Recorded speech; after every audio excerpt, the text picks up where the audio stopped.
रुख करते हैं एक बड़ी खबर का। हिंदुस्तान में बनने वाली कोरोना वैक्सीन का इंसानों पर टेस्ट शुरू हो गया है। जी हां, 100 मरीजों पर किए जा रहे हैं वैक्सीन के ट्रायल।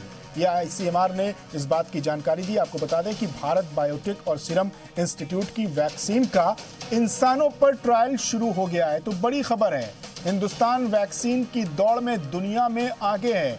आईसीएमआर की तरफ से यह जानकारी दी गई है। बड़ी खबर हम आपको बता रहे हैं कि हिंदुस्तान में बनने वाली कोरोना वैक्सीन का इंसानों पर टेस्ट शुरू हो गया है। इस बात की जानकारी आईसीएमआर ने दी है। बताया है कि 100 मरीजों पर ट्रायल किया जा रहा है।